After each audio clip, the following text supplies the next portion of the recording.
Salut les gars, j'espère que vous avez la forme. Petite update, comme tous les matins, du lundi au vendredi, j'essaie de vous faire une petite vidéo de 10-15 minutes rapide, condensée. On regarde Bitcoin, Ether, les alts, macro, fonda, les news. Et puis voilà, on essaie de faire un condensé rapide pour que vous ayez de la data au moins tous les jours et qu'on puisse suivre le marché. Même si je sais qu'actuellement c'est un peu plat, il n'y a pas grand chose à dire. On peut continuer à latéraliser. On a le CPY qui tombe cette semaine. On peut avoir un mois de mars très plat, repartir en avril. On va regarder ça tranquillement. Et avant de commencer, comme d'habitude, ceux qui n'ont pas rejoint, on a une application qui est totalement gratuite, hein, il n'y a rien de payant. L'inscription, c'est juste dans la description et vous aurez énormément de choses, hein. Vous avez, bon, voilà, je vous ai fait un post sur l'indicateur RC déviation. Il y a plein de choses. Vous avez une discussion générale pour tout le monde, bibliothèque, article. Donc, si vous voulez comprendre un projet dans lequel vous investissez, là, on a fait un article sur Story Protocol récemment. Donc, on vous explique de A à Z ce que c'est, pourquoi c'est intéressant. Donc c'est important de comprendre les actifs dans lesquels on investit, hein, c'est primordial. Analyse technique, on fait quelques sondages, parfois on vous parle de tutoriels, etc. De l'actualité token, flash news, 5 heures de formation, librairie d'investisseurs, outils indispensables. Il y a plein de choses, tout est gratuit, c'est dans la description. N'hésitez pas à nous rejoindre et vous pouvez prendre un appel de coaching gratuit pour qu'on puisse manager votre portefeuille. Enfin, essayez de voir si vous n'avez pas trop dilué votre portefeuille avec 15 000 assets qui n'ont pas de sens, parce que tout le monde shield des projets. La finalité, c'est qu'il faut se créer un portefeuille intelligent, dans les bons narratifs, avoir un bon pricing, des targets de sortie. C'est compliqué, hein, ça ne se fait pas comme ça. Là, je pense qu'il y en a beaucoup qui sont en train de stresser par rapport à la configuration de leur portefeuille actuel. Bah, c'est peut-être le moment de prendre un appel, les gars, et qu'on puisse discuter de ça avec vous. Bon, je vous dis ça, c'est pas pour vous effrayer, mais ça va être compliqué si vous n'avez pas de plan précis dans ce cycle et que vous achetez tout et n'importe quoi parce que vous avez des échos de certaines personnes. Encore une fois, moi ou tous les autres, si on vous parle d'un projet, déjà c'est pas un conseil en investissement, il n'y a pas de conseil en investissement ici, on parle juste de projets qu'on analyse. Vous prenez vos propres responsabilités et vous êtes maître de vos décisions. Ça, prenez-le en compte, les gars. Il n'y a personne qui choisit à votre place là, c'est vous et vous-même, simplement. Donc, encore une fois, si vous voulez qu'on discute de tout ça, n'hésitez pas, tout est gratuit. Donc voilà les gars, donc les signaux des whales, on voit qu'il y a beaucoup d'USDC qui commencent à être transférés. Donc là on voit qu'il y a des BTC aussi qui commencent à bouger. Donc là il y a beaucoup de mouvements sur le marché. On a 1602 BTC qui ont été transférés d'un portefeuille inconnu vers un autre portefeuille. On voit qu'il y a pas mal de mouvements qui sont en train de se faire on-chain. Donc faut regarder ça. De toute façon, les retails ils sont en train de capituler et vendre sur les produits dérivés, c'est plat. Et les whales continuent de racheter pendant que vous vendez les gars. Transfert main forte, main faible. Et c'est tout le temps la même chose les gars. Attention à tout ça. Si vous voulez suivre un peu les alertes, allez sur Whale Alert, vous allez voir un peu les mouvements de marché qu'il y a on-chain et les transferts de portefeuille, etc. C'est super intéressant. Et on le voit, hein, de toute façon, plus de liquidités instit qui arrivent sur le marché. En plus, si on regarde sur Farside, les entrées des ETF, donc là c'est pas on-chain, on voit que malgré tout, il y a tout le temps de la demande, hein, beaucoup plus que sur Ether, hein, quoi qu'on dise. Vous voyez, le 6 février, 140 millions qui sont rentrés, 170 millions qui sont rentrés. Et si on compare ça avec Ether, le 6, le 7, voilà, le 6 on a 10 millions qui sont rentrés. Le 7 on n'a pas encore la data. Vous voyez que c'est beaucoup plus plat sur Ether, mais n'oubliez pas, encore une fois, Larry Fink a émis un ETF spot Ether. Et ça, c'est pas pour rien, les gars, c'est pas pour rien. Donc prenez-le en compte. Encore une fois, moi, si j'étais market maker maintenant, transfert de liquidité, j'attends le CPY peut-être cette semaine pour aller chercher les 103 000, pour ensuite faire une rotation de liquidité et racheter Ether parce qu'on arrive à des niveaux intéressants, hein. On arrive vraiment à des niveaux intéressants sur Ether, quoi qu'on dise. Donc sur un horizon de 6 à 8 mois, acheter Ether maintenant, c'est pas bête. Encore une fois, gestion de risque, c'est pas un conseil d'investissement. Si vous tradez, mettez votre stop loss à un niveau qui invalide votre scénario. Tout ça, c'est à prendre en compte. Donc voilà, on va regarder rapidement Bitcoin du coup. Bitcoin, parce que cette semaine, CPY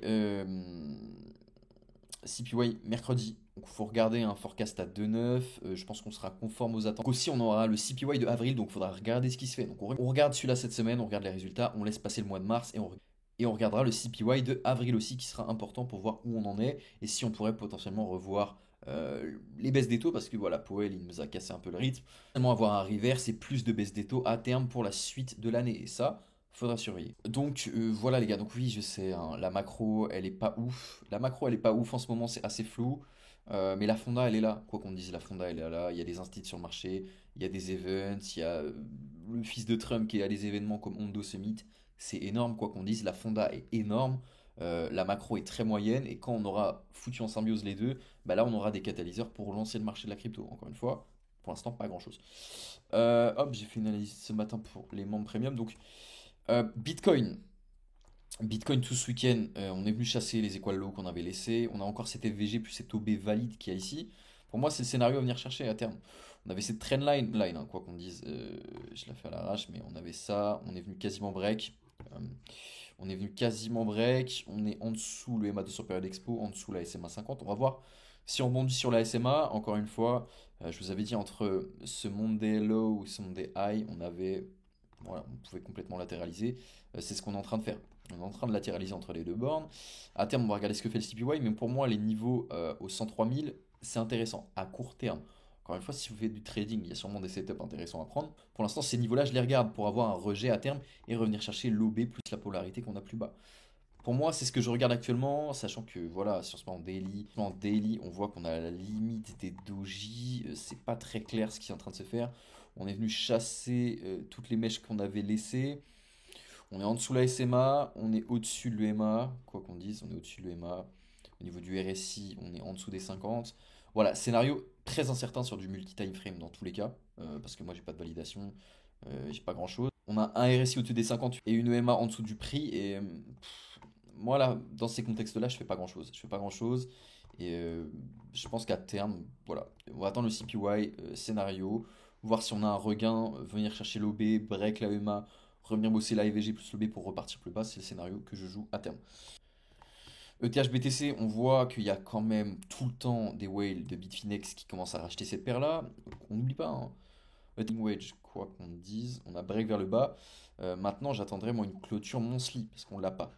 Si tu me mets comme ça on s'en fout. On n'a pas de clôture monthly. Est-ce qu'on viendrait pas juste faire la mèche et revenir après dans le canal? Ça serait pas mal. Pour l'instant, mon sli, c'est pas fou. Et comme d'habitude, hein, ceux qui sont pas là, qui viennent d'arriver, en 2015, on a eu une période d'accumulation, une impulsion, un failing wedge, et on est revenu plus haut. Et là, on a eu Ether qui est parti, les altcoins qui sont partis, et on a eu notre cycle haussier. Je pense que c'est ce que tout le monde attend pour l'instant. Pour l'instant, accumulation, impulsion, failing wedge, et là, on est encore sur les bornes basses. Et sur ces bornes basses là, moi ça m'inquiète toujours un peu. Donc je veux une clôture monthly au-dessus des 0,037, ça serait cool. Pour rester dans ce cas-là, pour rester dans ce canal-là, donc dans ce feeling wage, pour l'instant, il n'y a pas grand-chose. Encore une fois, pareil sur la dominance, Bitcoin. On voit qu'on n'a pas de clôture monthly.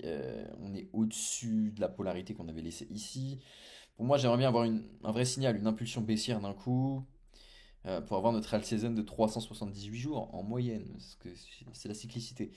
Et pour l'instant, il n'y a pas grand-chose. Et si on regarde en plus à court terme, au niveau de l'open interest et du funding, on voit que c'est plat. Si on prend du recul sur l'open interest, on voit qu'on a des ouvertures longues à court terme sur le marché. On voit que c'est en train de long le marché.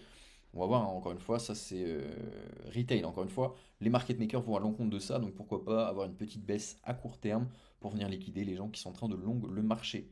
C'est souvent comme ça. Donc la data à prendre en compte, donc sur l'aggregated, on voit qu'on est dans le vert. Premium, on voit qu'on est dans le rouge dans tous les cas. Et sur les contrats spot, c'est toujours très plat. C'est toujours très plat. Voilà sur la saisonnalité.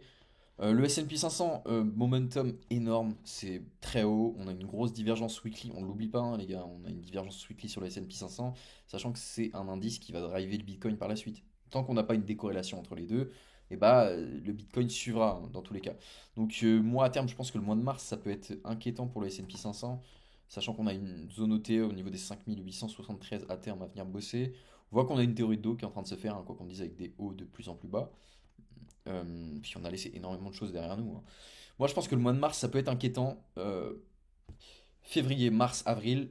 Avril, on pourra avoir de la data positive. Et le mois de mars, ça risque de serrer. Encore une fois, j'ai pas de boule de cristal, mais de ce que je vois au niveau macro, data, etc. Puis je vais pas tout vous montrer ici parce que ça ferait une vidéo énorme et je sais déjà que je parle beaucoup trop.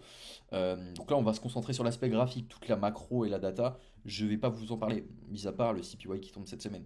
Mais moi, j'ai un peu peur à terme. Encore une fois, si on a une hausse sur le marché des cryptos là, cette semaine ou la semaine prochaine, ne criez pas victoire trop vite si vous avez de la liquidité. Patientez avant de réinjecter sur le marché. C'est ce qu'on conseille depuis un moment, patienter tant qu'on n'a pas de signal et de niveau clair. Alors, MicroStrategy, c'est un ETF Bitcoin sous stéroïdes, sous levier. Bon, ça m'inquiète, hein. C'est vrai qu'à terme, on pourrait voir un fonds vautour qui vote le licenciement et la vente des Bitcoins tout en posant un short, hein. C'est totalement possible sur cette boîte-là. Maintenant, on patiente, on voit ce qui se fait. Mais je ferais vachement gaffe quand même. En plus, le siège de MicroStrategy, c'est à deux pas de la CIA, du siège de la CIA. J'ai l'impression qu'il y a un truc assez flou qui est en train de se faire derrière ça. D'ailleurs, c'est même plus micro-stratégie, c'est stratégie B. Donc, je sais pas, j'ai un gros doute. Donc, je sais pas, j'ai un doute quand même sur MicroStratégie et la pertinence du truc. Je pense qu'il y en a qui vont se gaver, mais c'est pas ce que vous pensez. Ça risque de faire mal à tout le monde à un certain moment. Je ne m'avance pas encore une fois, Bitcoin, si on veut parler de l'aspect technique, fondamentalement, est-ce que j'y crois? J'ai des gros doutes sur le fait que ce produit-là, j'ai des... Est-ce que ça va vraiment nous permettre de décentraliser la finance, que tout le monde soit heureux et libre? J'ai un sacré doute. Je pense que de toute façon, comme d'habitude, ces technologies-là, certaines boîtes auront le monopole dessus. C'est la puissance de calcul, on sait qui la détiendra à terme. Je pense que comme d'habitude, le système, on le broie pas, les gars, fait. Et le terme décentralisé de Bitcoin, où tout le monde peut faire ce qu'il veut, je pense que c'est une utopie, les gars. C'est une sacrée utopie. Et ça va profiter aux capitalistes de ce monde, les gars, c'est que ça. Et ça va profiter aux capitalistes de ce monde. Comme il y avait avec Internet, tout le monde pensait que ça allait être une révolution pour aider le peuple. Non, les gars, comme d'habitude, il y a des gens qui vont se goinfrer. Et faut le prendre en compte, ça, parce que j'ai l'impression que les gens, Bitcoin, décentralisation, réseau de pair à pair, sentir de confiance, c'est super. Ah, moi je pense que c'est beaucoup trop beau pour être vrai, les gars. Beaucoup trop beau pour être vrai. Et on n'est pas dans le monde des bisounours, faut pas l'oublier. Donc évidemment, il y a de l'argent à faire sur ce marché-là. Il faut juste être intelligent et surfer sur ce qui se fait, aller là où il y a l'argent et suivre les portefeuilles qui font vraiment de l'argent depuis des décennies. Vision à terme. Ether, est-ce que j'ai besoin de revenir dessus? Pas forcément, les gars. Encore une fois, j'attends des zones plus bas. Si je me mets en 4 heures. Si je me mets en 4 heures, moi de toute façon, j'ai l'OTE ici. Hop, je vais mettre comme ça. J'ai l'OTE ici, donc j'ai mis des ordres limites moi ici à ces niveaux-là. OTE plus OB, donc ça c'est valide, ok. C'est valide pour moi, on a tout intérêt à aller plus bas, son stratégie tendance, on est carrément baissier.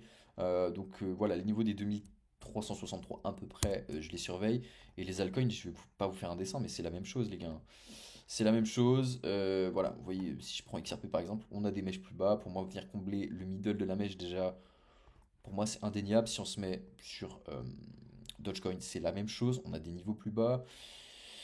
Encore une fois, si vous voulez des analyses et des points d'entrée concrets, n'hésitez pas à prendre votre appel de coaching qui est gratuit. Je pourrais vous en parler plus amplement. Là, je ne vais pas rentrer dans les détails. Je le donne aux membres de l'application. Pareil sur Ondo, moi, Ondo, j'attends des niveaux beaucoup plus bas. Le middle de la mèche, l'OB plus la polarité. Voilà, on est venu chasser les equal low. Même pas, on n'est même pas venu chasser les equal low qu'on a laissés. Pour moi, on a tout intérêt à aller plus bas avant de repartir. Je vous le dis honnêtement, from scratch comme ça, on a tout intérêt à aller plus bas avant de repartir. Je peux me tromper encore une fois, mais je vois pas forcément autre chose. Pareil, Ionet distribution, là, il faudra qu'on ait une période d'accumulation à terme. Et là, je pense qu'on va latéraliser pendant un sacré moment entre deux bornes, hein, les gars. On va latéraliser entre deux bornes pendant un sacré moment avant de repartir. Voilà, l'analyse des altcoins, en fait, les gars, je peux pas forcément faire mieux que ça, sachant que là, j'ai pas envie de rentrer sur des timeframes plus courtes, aller dans le laté, essayer de timer ça, parce que ça ne sert à rien. Puis en plus, comme d'habitude, moi, j'ai pas envie de proposer quelque chose si vous n'avez pas une gestion de risque, bien calculer les tailles de vos positions, savoir ce que vous êtes prêt à perdre, risk-reward, tout ça. Je sais que la plupart des gens ne maîtrisent pas ça, donc ça sert à rien de vous donner des calls de trading à court terme.